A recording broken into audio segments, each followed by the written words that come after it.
ஏற்று எனக்கு அன்பு காட்டுகிற அந்த அருமை போதகர் எங்களோடு கூட சேர்ந்து இங்கே இருக்கிற மற்ற ஊழியக்காரர்களையும் இங்கே இருக்கிற குடும்பங்களையும் வாழ்த்தி தேவனாய கர்த்தருடைய சமூகத்தில் நாம் கூடி வந்திருக்கிறோம். என்னுடைய அருமை பிள்ளைகளுடைய திருமணத்திலே நான் கலந்து கொள்ள ஆண்டவருக்கு வாய்ப்பை கொடுத்ததற்காக நான் ஆண்டவருக்கு நன்றி செலுத்துகிறேன். திருமணத்தில் தேவன் நாம் அவரை ஆராதிக்கும் போது நம் மத்தியில வந்து இறங்கின அவருடைய பிரசன்னத்தை எல்லாரும் ஆவி ஆத்மா சரீரத்திலே உணர்ந்திருக்கிறோம். அவருடைய பிரசன்னத்துல பிள்ளைகள் இணைக்கப்படுவதற்காக ஆண்டவருக்கு நன்றி செலுத்துகிறேன். திருமணத்தை குறித்து திருமண ஆராதனையில 3 முக்கியமான காரியங்களை சொல்லுவார்கள். என்ன சொல்வார்கள்? திருமணம் ஏன் ஏற்படுத்தப்பட்டது, எதை குறிக்கிறது என்கிற காரியத்தை அந்த ஜெப புஸ்தகத்திலிருந்து சில இடங்களிலே வாசிப்பார்கள், சில இடங்களிலே சொல்லுவார்கள். நான் அதை கொஞ்சம் ஞாபகப்படுத்துவது நல்லவாயிருக்கும் என்று நினைக்கிறேன். வேதத்தின் அடிப்படையில் திருமணம் ஏற்படுத்தப்பட்டதனுடைய பெரிய நோக்கம், ஆண்டவர் தன்னிடத்தில் பரிபூர்ணமான ஆவி உடையவராக இருந்தால் போதிலும் ஒருத்தருக்கு ஒருத்தி என்று நியமித்து பூமியிலே வேசித்தனம் இருக்கக்கூடாது என்பதில் கவனமாக, விபச்சாரம் வேசித்தனம் ஏற்பட்டுவிடக் கூடாது என்பதில் கவனமாக இருக்கும்படியாக ஒரு பரிசுத்த கூட்டத்தினால் இந்த பூமி நிரம்ப வேண்டும் என்பது தேவனுடைய பெரிதான நோக்கம். இரண்டாவது, மல்கியா தீர்க்கதரிசி அந்த வசனங்களை தொடர்ந்து பேசும்போது நம்ம சொல்கிறான், தேவ பக்தியுள்ள சந்ததியை பெறும்படிதானே. We are here to raise godly generation. தேவ பக்தியுள்ள, ஏதோ வந்தேன் கல்யாணம் ஆச்சு அப்படி என்பது மாத்திரமல்ல, பிள்ளைகளை வாழ வைத்தேன், ஒரு வசதியான இடத்துல வைத்து விட்டேன் என்பது மாத்திரமல்ல, தேவனுக்கு பயந்து நடக்கக்கூடிய ஒரு சந்ததியை நான் விட்டு செல்கிறேன் என்று ஒவ்வொரு கணவனுக்கும் மனைவிக்கும் ஏற்பட்டிருக்கிற பெரிய பொறுப்பை உணர்த்துவது திருமணம். மீடியா துறையில வந்து நான் உங்களுக்கு ஊழியம் செய்கிறேன் என்று, உங்களோடு கூட செஞ்சு இணைந்து ஊழியம் செய்கிறேன் என்று சொன்ன போது, அவருடைய அண்ணன் என்னோடு கூட அந்த நாட்களில் பணி செய்து கொண்டிருந்தபடினாலே அவருடைய சகோதரன் என்கிற பேரில் தான் நான் ஏற்றுக்கொண்டோம். அவரை நான் மிகவும் நேசிக்க ஆரம்பித்தேன். எனக்கு ரொம்ப பிடிக்கிறது என்னன்னா, திறந்த மனதோடு எந்த மனுஷன் இருக்கிறான்னு ரொம்ப பிடிக்கும். உள்ள ஒண்ணு வச்சு வெளியே ஒண்ணு பேசுறவனு நம்ம கொஞ்சம் தூரம் தான். ஏன்னா நானும் திறந்த மனதான், என் மனதில் படுகிறத நான் மேடையிலும் சொல்ற ஆள் நம்ம எல்லாருக்கும் தெரியும். ஆகையினால திறந்த மனதோடு கூட என்னோடு கூட பேசுகிற ஒரு நல்ல தம்பி, அவனுக்கு என்ன பாவனைகள் ஏற்பட்டால் அவரை சரியான ரட்சிப்புக்கு வழிநடத்தி அவருக்கு ஞானஸ்நானம் கொடுப்பதற்கு உதவி செய்தார். ஆனால் அவரை அப்படிப்பட்ட பூரண சத்தியத்துக்கு வழிநடத்துவதற்கு கர்த்தர் உதவி செய்தார். அதற்கு கீழ்ப்படிந்தார். தனக்கு கொடுத்த வேலையில உத்தமமாக இருப்பதை நான் கண்டேன். பின்னதாக அருமையான என்னுடைய மகள் ஜோதியை நான் பல வருடங்களாக சிறு வயதில் இருந்து அறிந்திருந்தால், அவருடைய குடும்பத்தை அறிந்திருந்தால், எல்லா கூட்டங்களிலும் பங்கு பெற்று இந்த ஆலயத்தோடு கூட இணைக்கப்பட்ட உருவாக்கப்பட்ட ஒரு நல்ல பாத்திரமாக அமைந்து எங்களோடு கூட ஊழியத்திலே வந்து இணைந்த போது அவளை நான் மனதார வரவேற்றோம். சீக்கிரமா 2 மகளுக்கு கல்யாணம் பண்ணிட்டாங்க. என்னமோ நடந்திருக்கு. ஏன்னா நம்ம ஆளுங்களுக்கு சும்மாவே மென்ன முடியாது. அவள் கிடைச்சதுன்னா என்னடா, ஏதாவது ஒரு கிடைச்சதுன்னா கொஞ்சம் மென்னுதானே ஆமாங்க. ஒரே இடத்துல தானே இருந்தாங்க. அந்த மகளுக்கு அதனால சீக்கிரமா பார்த்து உடைய காரணத்துக்கு இந்த மகளுக்கு ஒரு பார்த்து கட்டி வச்சு தான் வேலையை நிறுத்திட்டாங்க. கர்த்தருடைய சன்னிதானத்திலே நான் அவர்கள் 2 பேருடைய சாட்சியின் வாழ்க்கைக்கு நான் சாட்சி பெறுகிறேன். ஆண்டவர் இணைக்கும் போது தேவ பக்தி உள்ள சந்ததியை உருவாக்க வேண்டும் என்று அவர்கள் அறிந்தோ அறியாமல் அதை உருவாக்கியதற்காக நான் ஆண்டவருக்கு நன்றி செலுத்துகிறேன். ஆட்டுக்குட்டியானவருடைய கல்யாணம் வந்தது என்று சொல்லுகிற அந்த சத்தத்திற்கு நிழலாட்டமாகத்தான் திருமணம் இந்த பூமியிலே நடக்கிறது என்பதை ஒவ்வொரு கணவனும் மனைவி அறிந்து கொண்டார்கள் என்றால், அவர்கள் ஒவ்வொரு நாளும் நாங்க அந்த திருமணத்தை இங்க பிரதிபலிக்கிறோம் சொல்லி வாழ்ந்துட்டாங்கன்னா எத்தனை அழகான நேர்த்தியான குடும்பங்கள் உண்டாகிவிடும். அதை புரிந்திருக்கிறார்கள். இவங்களுக்கு நான் நல்லா டீச் பண்ணியிருக்கேன். திருமணம் தான் நான் என்னன்னு சொல்லி கொடுத்துருக்கேன். அவங்க பார்த்துருக்காங்க. நான் வந்தவங்களுக்காக சொல்றேன். கர்த்தருடைய பரிசுத்த நாம ஸ்தோத்திரம். ஆகையினால இணைக்கப்பட இருக்கிற இந்த அருமையான 2 மணமகனையும் மணமகளையும் தேவன் தம்முடைய அபரிதமான கரத்தினாலே ஆயத்தப்படுத்தி கொண்டு வந்திருக்கிறார். எப்படி மணவாட்டியை இன்றைக்கு ஆயத்தப்படுத்தி அந்த மணவாளனோடு கூட சேர்ப்பதற்கு பரிசுத்த ஆவியானவர் கிரியை செய்கிறாரோ, அப்படியே ஆயத்தப்படுத்தப்பட்டவர்களாக இன்றைக்கு தேவ சன்னிதானத்தில் அவர்கள் இணைய வந்திருக்கிறார்கள். ஆண்டவரே, இந்த பிள்ளைகளை இணைக்கும் போது அவர்களுக்கு ஒரு வாக்குத்தத்தம், திருமண வாக்குத்தத்தம் வேண்டும் என்று சொன்னபோது அதற்காக ஜெபித்து அவர்களுக்கு அந்த வசனங்களை எழுதுவது வழக்கம். நான் பேசுகிற ஆராதனையில அந்த வசனத்தை குறிப்பிடுவது வழக்கம். I was so amazed to see a powerful promise for them. இவர்களுக்காக கொடுக்கப்பட்ட அந்த வசனத்தை நான் ஆண்டவரிடத்தில் கேட்டு பெற்றுக்கொண்ட போது இன்றைக்கு காலையில அந்த வசனத்தின் விளக்கத்தை கொஞ்சம் பார்ப்பதற்கு வந்துட்டேன். அதை முதலாவது சொல்லிவிட்டு, இவர்கள் இணைக்கப்படுகிற இவர்களுக்கு தேவன் தர வேண்டும் என்று என்னை குறித்து சொல்லுகிற அந்த வார்த்தைகள் அவர்களுக்கும் உங்களுக்கும் சொல்லிவிட்டு அதற்கு பிறகு நாம் இந்த ஆராதனையின் தொடர்ச்சியான காரியங்களை கடந்து செல்ல போகிறோம். அவர்களுக்காக நாம் ஜெபித்த போது சங்கீதம் 66:12 இரண்டாவது பகுதியை தேவன் இவர்களுக்கு திருமணத்தின் வாக்குத்தத்தமாக தந்தார். செழிப்பான இடத்தை கொண்டு வந்து விட்டீர், அதாவது கனி நிறைந்த இடத்திற்கு கொண்டு வந்திருக்கிறார். இரண்டாவது, வெல்தி பிளேஸ், ஏராளமான பொக்கிஷங்கள் உள்ள இடங்களுக்கு கொண்டு வந்திருக்கிறார். மூன்றாவது, மாய்ஸ்ட் பிளேஸ், அதாவது நீர் பதமாகவே இருக்கக்கூடிய ஒரு நல்ல நிலத்திற்கு கொண்டு வந்திருக்கிறார். நான்காவது, வைட் பிளேஸ், விசாலமான இடத்திற்கு கொண்டு வந்திருக்கிறார். ஐந்தாவது, abundant பிளேஸ், பரிபூர்ணங்கள் நிறைந்த இடத்திற்கு கொண்டு வந்திருக்கிறார். ஆறாவது, பிளசன்ட் பிளேஸ், இனிமையான இன்பமான இடத்திற்கு கொண்டு வந்திருக்கிறார். ஏழாவது, பிளண்டி, ஏராளமாய் இருக்கிறது, தாராளமாய் இருக்கிறது என்று சொல்கிற இடத்திற்கு கொண்டு வந்திருக்கிறார். எட்டாவது, a place of refreshment, எங்கே நாம் மறுபடியும் உயிர்ப்பிக்கப்பட முடியுமோ அப்படிப்பட்ட இடத்திற்கு கொண்டு வந்திருக்கிறார். ஒன்பதாவது, சேஃப் பிளேஸ், பாதுகாப்பான இடத்திற்கு கொண்டு வந்திருக்கிறார். பத்தாவது, everything we need is there, நமக்கு தேவையான எல்லாம் இருக்கிற இடத்திற்கு கொண்டு வந்திருக்கிறார். அடுத்த 11வது, richful fulfillment, எல்லாம் நிறைவேறுகிற இடத்திற்கு கொண்டு வந்திருக்கிறார். 12வது, spacious place, எனக்கு இடம் இல்லை என்று சொல்லாதபடி எல்லாமே தேவையான அளவுக்கு இருக்கிற இடத்திற்கு கொண்டு வந்திருக்கிறார். 13வது, freedom, place of freedom, விடுதலை இடத்திற்கு கொண்டு வந்திருக்கிறார். 14வது, well watered, சரியாக நீர்வளம் பொருந்திய இடத்திற்கு கொண்டு வந்திருக்கிறார். 15வது, a place of relief, விடுதலை இடத்திற்கு கொண்டு வந்திருக்கிறார். ஹalleluya, கர்த்தர் எத்தனை நல்லவராய். Jagan, you are so blessed, Jothi, you are so blessed, such இடத்திற்கு உங்களை தேவன் கொண்டு கர்த்தரை மகிமைப்படுத்தலாமா? என்ன வாக்குத்தத்தம் செய்த கர்த்தரே, வாக்கு மாறா உண்மை மாறதே என்று பாடுகிற அந்த பாடல் உங்களுடைய வாழ்க்கையில் நிறைவேறுவதாக. இப்பொழுது அவருடைய திருமண வாழ்க்கைக்கு பிரயோஜனமாக அதற்காக ஆண்டவரிடத்தில் நான் ஜெபிப்பது வழக்கம். ஆண்டவரே, ஏனென்றால் நான் திருமணங்களில் பேசும்போது அநேக நேரங்களில் எல்லாம் ரெக்கார்ட் ஆகிவிடுகிறது. அது பிறகு பல குடும்பங்களை கட்டு வைக்கிறதை நான் பார்க்கிறபடினால இவர் குடும்பமும் ரெக்கார்ட் ஆகும் நினைத்தேன். ஏன்னா ஒரு வீடியோகிராஃபருடைய குடும்பம் ரெக்கார்ட் ஆகாமல் எப்படி இருக்கும். ஆண்டவர் அவர்களுக்கு மனதில் வைத்துக் கொள்ளக்கூடிய சின்ன ஒரு செய்தியை அவர் பகிர்ந்து சொல்கிறார்.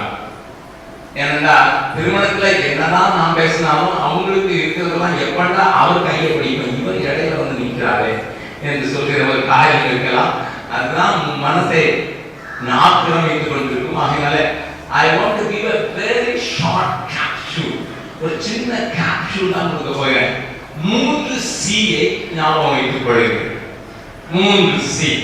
முதலாவது C, Christ centered decisions. இதுவரைக்கும் நீங்கள் தனித்தனியாக தீர்மானம் எடுத்துக் கொண்டிருக்கிறீர்கள். இன்றைக்கு தேவனால் இணைக்கப்பட்டிருக்கிறீர்கள். வேதம் சொல்கிறது மாம்சத்திலேயே இணைக்கப்பட்டு விட்டீர்கள். அதற்காகத்தான் இத்தனை ஊழியர்களும் தேவ மக்களும் வந்திருக்கிறார்கள். இப்படி இணைக்கப்பட்டிருக்கிற நீங்கள் இனி உங்கள் சொந்த விருப்பத்தின்படி தீர்மானங்கள் எடுக்கக்கூடாத அந்த ஃப்ரீடத்தை இழக்கிறீர்கள். Marriage is a happy occasion, but you are losing something. உண்மையானது திருமணம் என்பது மிக மிகவும் ரொம்ப ஆச்சரியமானது, ஆசீர்வாதமானது, சந்தோஷமானது என்றால் அது முதலாவது நடக்கிறது இழப்பே. என்னது அந்த இழப்பு? என்ன?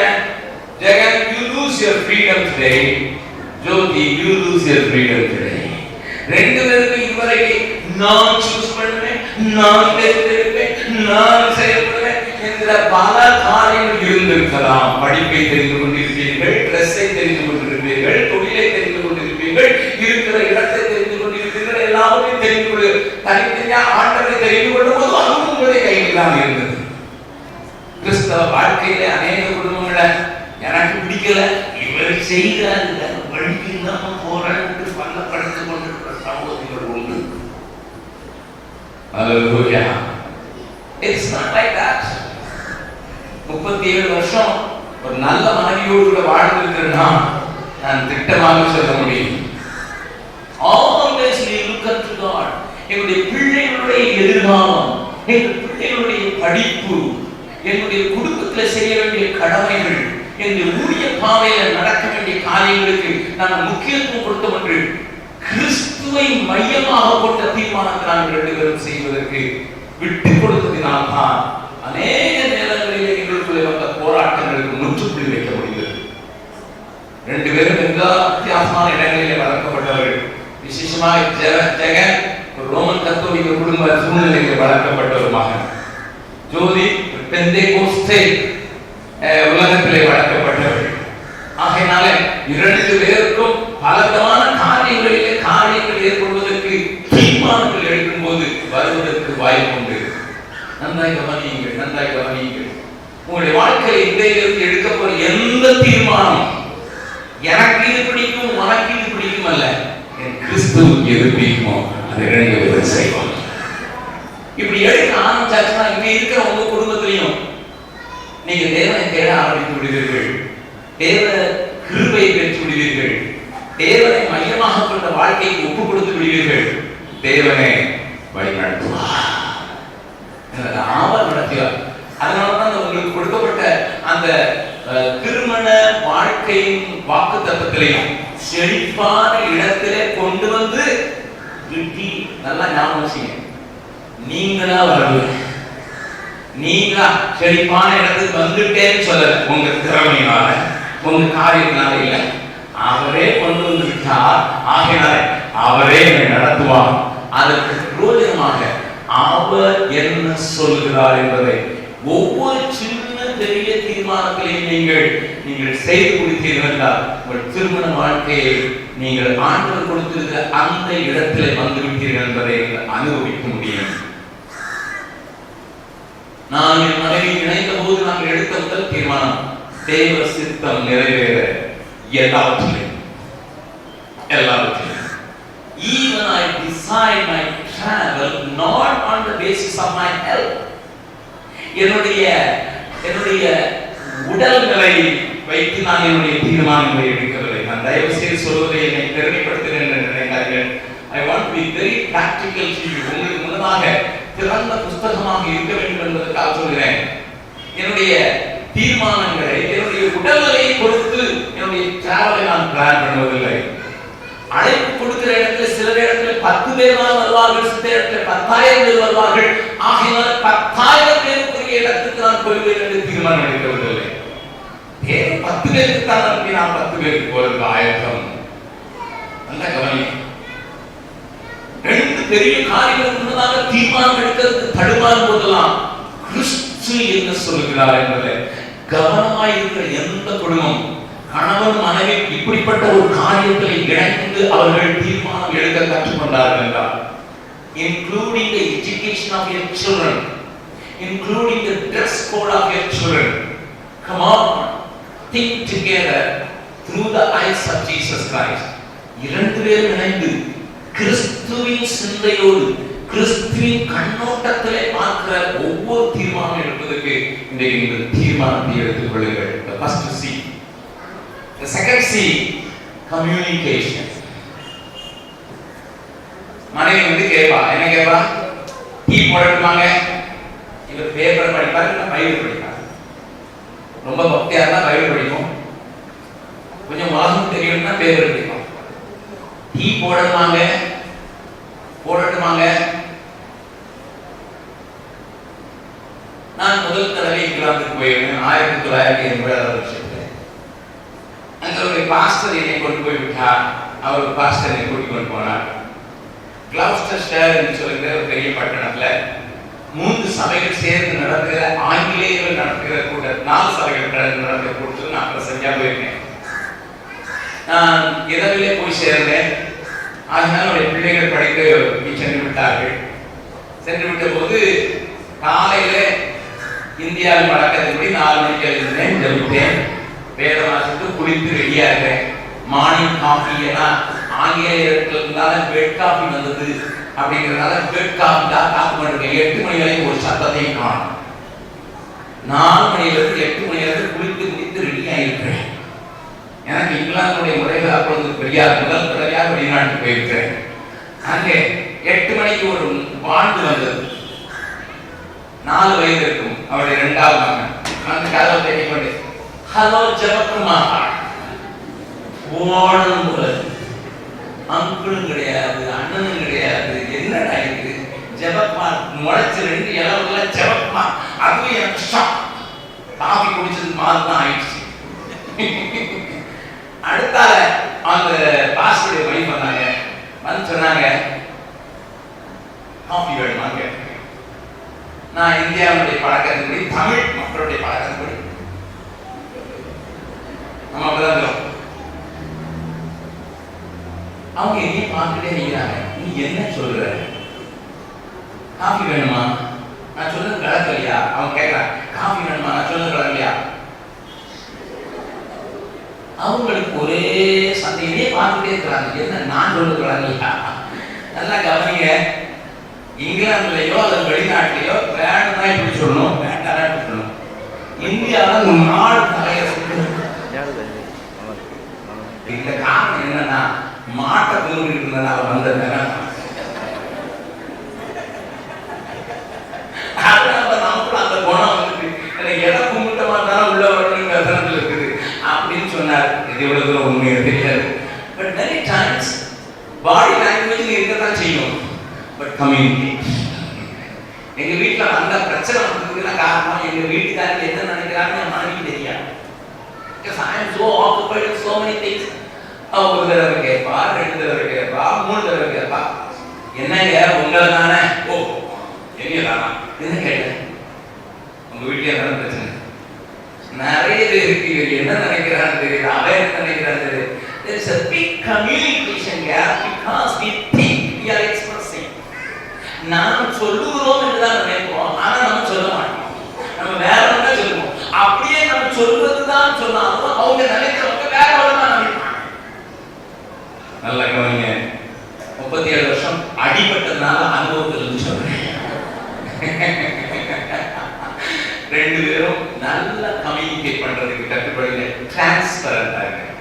ஒரு மொழி மறையக்கூடாது. இந்த உலகத்திலே கணவனுக்கும் மனைவிக்கும் இடையில மாத்திரம்தான் ஆண்டவர் ஒரு மொழி மறை வைக்கல. Not in a single piece of cloth.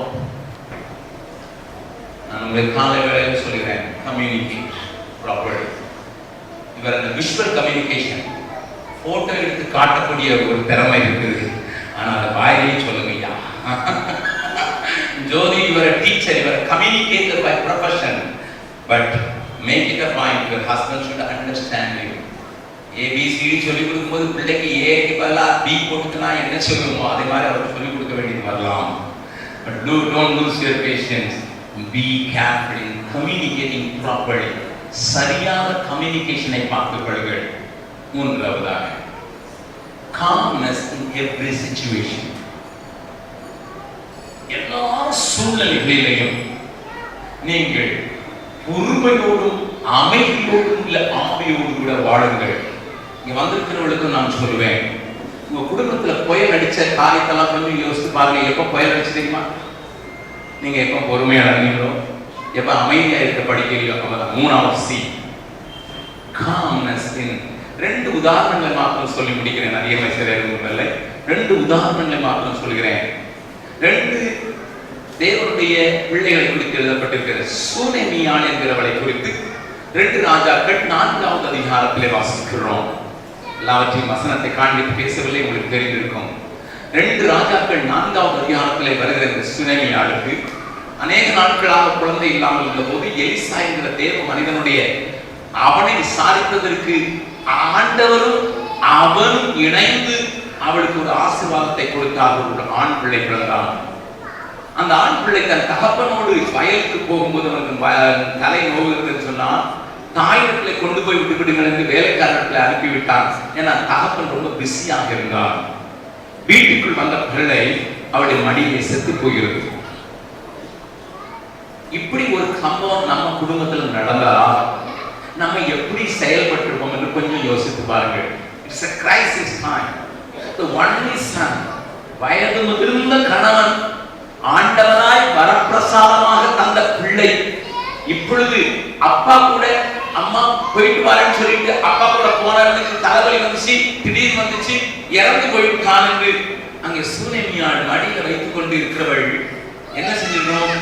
பெரிய புலம்பல் பாடியிருக்க வேண்டும். ஆனால் அவர் செய்யவில்லை. அல்லது உடனே வீட்டுக்காரங்க வர சொல்ல, என்ன பெரிய கரெக்டரா அங்க வேற வயல இங்க வர சொல் அப்படின்னு சொல்லி இன்னைக்கு தான் செல்போன்ல உடனே கூப்பிட்டு இருக்க வேண்டும்.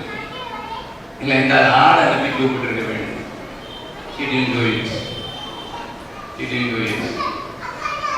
இதை விட ஒரு குடும்பத்துல ஒரு பெரிய கிரைசிஸ் வர்றதுக்கு வாய்ப்பு இல்லை.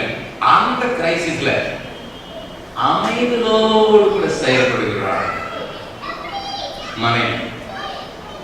புருஷனிடத்துல சொல்கிறார், ஒரு வேலைக்காரன் ஒரு கழுதையை அனுப்பும், நான் தேவனுடைய மனுஷனை போய் பார்க்க வேண்டும். எவ்வளவு அமைதியாய் செயல்படுகிறார் பாருங்க. அவருக்கு வந்த போது அவன் கேட்கிறான், அன்னைக்கு அமாவாசை இல்லை, மாசம் பக்கம் இல்லை, இன்னைக்கு ஒரு ஸ்பெஷல் சர்வீஸ் இல்லை, நீ இன்னைக்கு என்னமா போற, அதெல்லாம் இருக்கட்டும் வேண்டும். அவனும் கொடுத்து விடுகிறான். ஏன்னா அவனுக்கு தெரியும், என் மனைவி அவசரப்படாம கேட்கிறவா, என் மனைவி அவசரப்பட்டு உடனே முடிவு செய்ய மாட்டாள். அவனுக்கு அவ்வளவு தீர்மானம் தெரியும். சீனமியாள் ஒரு நாள் அவசரமா ஒன்று செய்யப்பட்ட அமைதியுள்ள ஆவியுள்ளவள், சாந்தத்தோடு செயல்படுகிறவள் என்று சொல்லி அனுப்பி தந்த போது நடந்த பெரிய அற்புதத்தை நாம் வாசிக்கிறோம். நம்ம குடும்பங்கள் நடக்கிறது தெரியுமா? இங்க யாரும் போன் கால் லெட்டர் வரல, போன் கால் வீட்டுல எப்பண்டா விவகாரம் பார்த்துட்டு வந்தவன் அந்த ஆள் எப்படி வந்தாங்க கடைச்சி வந்தானா புகைச்சி வந்தானா ஒண்ணு போட்டு உடச்சி அவனும் கெடுத்து 2 பேரும் போட்டு ஒரு பிரச்சனையை ஒரு மணியாக்கி விடுவான். வாழ்க்கை என்பது போராட்டமே, நல்ல ஒரு போராட்டமே. You will face problems. I don't guarantee that you will not. ஆனால் செழிப்பான இடத்துல கொண்டு விட்டார் இந்த எல்லாமே அமைண்டனா நினைக்கிறாங்க. You will have problems. But அதை எப்படி டீல் பண்ண போறீங்க? கிறிஸ்துவை மையமாக கொண்ட தீர்மானத்தை எடுத்திருந்தாலும் கூட கிறிஸ்து படகிலே உறங்கிக் கொண்டிருக்கிறார். ஆனால் கலைத்தாங்க, அவர் மட்டும் அமைதியா இருக்காரு. ஏன்னா அவர் எழுந்திருந்த அலையை அகற்றினார். உங்க வாழ்க்கையில என்ன கிரைசிஸ் வந்தாலும் சரி, whatever may be the problem, topmost problem வந்தாலும் சரி, அமைதியும் சாந்தமுள்ளவர்களாக தேவன் அவருக்கு நன்மையை செய்வார். என்னை நம்பி அவர் இந்த பிள்ளையை தந்தார், நான் கேட்காத போது தந்தார், இதனை உயிரோடு கொடுப்பார் என்ற பெரிய அசைக்க முடியாத நம்பிக்கையுடைய அல்லவா. இந்த இடத்துல சுவாமியை கொண்டு வந்து விட்டீர் என்று சொன்னிய திருமணத்துல அது செய்யுங்க என்பதை வாக்குத்தத்தத்தை சுதந்திரிக்கிறவர்களாக தேவனை மாற்றுவாராக. எல்லாரும் இந்த நேரத்தில் ஜெபிக்க போகிறோம். இந்த தேவ மனிதர்கள் எழுந்து நின்று உங்களுக்காக ஜெபிக்க போகிறார்கள். அவங்க குடும்பத்துக்கு இது வேண்டியதா இருக்கலாம், ஆனால் அவங்க வந்துட்டு எல்லாருக்காக ஜெபிக்க போகிறார். எல்லாரும் கண்களை மூடி எங்கள் குடும்பங்களிலே கிறிஸ்து மையமாக காணப்படுகிற ஒரு வாழ்க்கையும் ஒருவருடைய தொடர்பு உடையாதபடி ஒரு நல்ல காரியத்தையும் எல்லா காரியத்திலும் தேவனை பார்த்துக் கொள்வே. வல்ல பிதாவே, இந்த அருமையான திருமண ஆராதனையில கலந்து கொள்ள வந்திருக்கிற ஒவ்வொரு குடும்பத்துக்காக நானும் என்னோடு கூட நின்றிருக்கிற இந்த அருமையான ஊழியரும் சேர்ந்து அவர் குடும்பத்தில் பெரிய கிருபை இறங்கும்படியாக, புரிந்து கொள்ளுதல் இறங்கும்படியாக, தேவ சித்தம் நிறைவேறும்படியாக ஆசீர்வதித்து செல்கிறோம். வல்லமை விளங்கட்டும். இயேசு கிறிஸ்துவின் நாமத்தில் ரோஜா பூவாச மலர்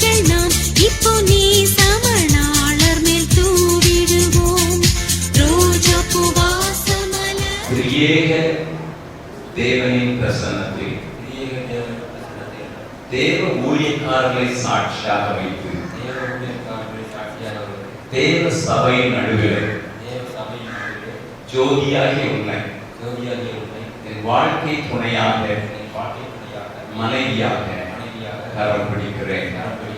வாழ்விலும் தாழ்விலும் சுகத்திலும் துக்கத்திலும் நற்கீர்த்தியிலும் துர்க்கீர்த்தியிலும்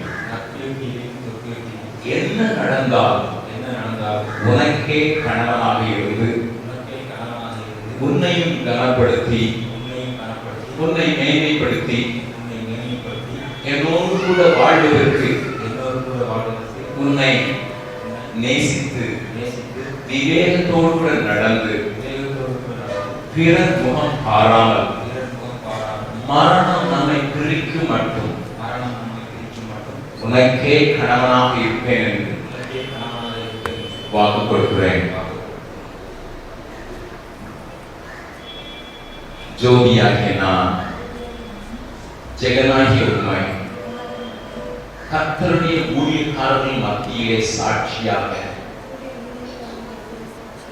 தேவனை மையமாக கொண்டு கணவனாக ஏற்றுக்கொண்டு சுகத்திலும் துக்கத்திலும் வியாதியிலும் வறுமையிலும் ஊழியத்தின் பாதையிலும் நற்கீர்த்தியிலும் துர்க்கீர்த்தியிலும் என்ன நடந்தாலும் உம்மையே பின்பற்றி உம்மை சேவித்து உமக்கு கீழ்ப்படிந்து தேவ சித்தத்தை நிறைவேற்றுவதற்கு என்னை ஒப்புக் கொடுக்கிறேன். நீ போகும் இடத்திற்கு நான் வந்து உம்முடைய ஜனம் என்னுடைய ஜனம் என்று சொல்லி மரணம் நம்மை பிரிக்கும் அளவு கிறிஸ்துவுக்குள் நமக்கு கீழ்ப்படிந்து தேவ பிரமாணத்தை நிறைவேற்றுவேன் என்று பிறர் முகம் பாராமல் உமக்கே மனைவியாக இருப்பேன் என்று வாக்கு கொடுக்கிறேன் என்று நம்முடைய தேவ வல்லமைகளை ஆட்கொள்ள வேண்டும். இவருக்கு கொடுத்திருக்கிற அந்த செழிப்பான இடத்தில் இவர் வந்து ஆட்கள் கொண்டது விட்டிருக்கிறது. அவர்கள் அனுபவிக்க வேண்டும், அவர்கள் நிறைவேற்றி முடிக்க வேண்டும். அதனை செய்வதற்கு இவர்கள் மேல் அந்த கிருபை இறங்கும்படியாக பாஸ்டர் எட்வர்ட் அவர்களை ஆசீர்வதித்து ஜெபிக்கும்படியாக கேட்கிறேன். பரலோக பிதாவே, சர்வ நல்ல ஆண்டவரே, நன்றியோடு சோதரிக்கிறோம். ஆபிரகாம், ஈசாக், யாக்கோபு முற்பிதாக்களின் எங்கள் தேவனே, நன்றியோடு நாங்கள் சோதரிக்கிறோம். மனுஷன் தனிமையாய் இருப்பது நல்லதல்ல, ஏற்ற துணை உண்டாக்குவேன் என்று சொல்லி இந்த நாளிலே ஏற்ற துணையாக மகள் ஜோதியை மகன் ஜெகனுக்கு என் வாழ்க்கை துணையாக ஏற்ற துணையாக கொடுத்ததற்காக சோதரிக்கிறோம். செழிப்பான இடத்திற்கு கொண்டு வர போகிறதற்காக சோதரம். கேட்ட நல்ல ஆலோசனை புத்திமதிகளுக்காக நன்றியோடு சோதரிக்கிறோம். கிறிஸ்துவை மையமாக, கிறிஸ்துவை தலைவராக முக்கியமாக கொண்டு வாழ்க்கையில் எல்லாவற்றையும் சிறிதானதாலும் பெரிதானதாலும் செய்ய பிள்ளைகள் பலப்படுத்துகிறதுக்காக சோதரம். மனைவியை கண்டடைகிறவன் நன்மையானதை கண்டடைகிறான். கர்த்தரால் தயை பெற்றுக் கொள்கிறான் வசனத்தின்படி. புத்தியுள்ள மனைவியோ கர்த்தர் அருளை ஈவு என்ற வசனத்தின்படி குணசாலியான ஸ்திரீ தன் புருஷனுக்கு கிரீடமாய் இருக்கிறார். புத்தியுள்ள ஸ்திரீயோ தன் வீட்டை கட்டுகிறார் வசனத்தின்படி. தன் வீட்டை கட்டி எழுப்ப ஊழியத்திலே மகனுக்கு ஆதரவாக இருக்கிற மிஷனரி ஊழியத்திலே ஒரு பிரகாசிக்க ஆயிரங்கள் லட்சங்கள் கோடிகளுக்கு ஒரு ஆபிரகாமை போல, ஈசாக்கை போல, யாக்கோபை போல, யோசேப்பை போல ஒரு ஆசீர்வாதமாய் இருக்க ஒரு ஆக்கிலால் பிரிஸ்கிலாலாக சகரியா எலிசபெத்தாக சித்தத்தை நிறைவேற்ற உடைய பரிசுத்தவான்களோடு சேர்த்து நாங்கள் ஜெபிக்கிறோம். இயேசு கிறிஸ்துவின் நாமத்தில் ஜெபிக்கிறோம் நல்ல பிதாவே, ஆமென். தேவன் ஊழியக்காரராகி எங்களுக்கு கொடுத்த அதிகாரத்தின்படியே வானத்தையும் பூமியும் உடையவரும் உண்டாக்கினவரும் இவர்களை இணைத்திருக்கிறார் என்கிற தைரியத்திலேயும் ஜெகன் ஜோதி இன்று நாளிலிருந்து இந்திய அரசாங்க சட்டத்தின்படியேயும் திருச்சபையின் நியமத்தின்படியேயும் வேத வாக்கியங்களின் அடிப்படையில் கணவன் மனைவியாக மாற்றப்பட்டிருக்கிறார்கள் என்று நான் உங்களுக்கு அறிவிக்கிறேன். தேவன் இணைத்தவர்களை மனிதன் எவனும் பிரிக்காதிருப்பான்.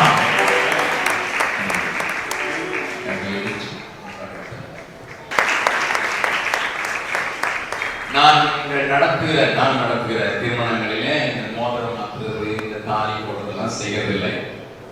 ஆண்டவருடைய வார்த்தையை வெளிச்சத்திற்குள் வந்தேன், என் வாழ்க்கையை அர்ப்பணித்தேன். மற்றவருடைய வாழ்க்கையை சித்தரிக்கும் காரியங்களை படமெடுத்து உலகம் முழுவதும் காட்டினார். உன்னை புரிந்து கொள்வதற்கு எனக்கு கொஞ்சம் நாட்கள் பிடிக்கும். ஒரு திருக்கும்படியாக கேட்கிறேன்.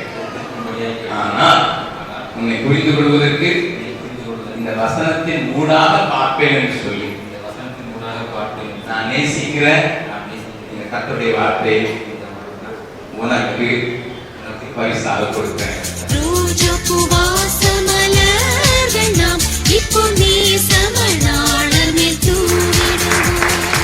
இந்த வேத வசனங்களை நன்றாக கற்றிருக்கிறேன்.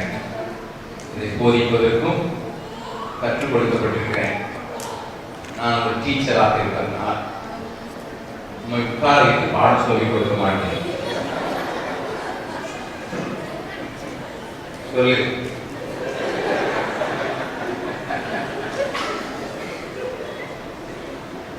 உட்கார வைத்து பாடம் சொல்லிக் கொடுக்க மாட்டேன். 2 பேரும் சேர்ந்து கற்றுக்கொள்வதற்கு ஏதுவாக இந்த வேத வார்த்தை, நான் நேசிக்கிற வேத வார்த்தை மையமாக கொண்டு வாழ்க்கை நடத்துவேன் என்பதற்கு அடையாளமாக இந்த ஒளியை உங்களுடைய ஒவ்வொரு பகுதியையும் ஏற்றி இந்த முழு உலகத்தை ஜெகஜோதியாக மாற்றுவதற்கு ஒத்துழைப்பேன் என்பதற்கு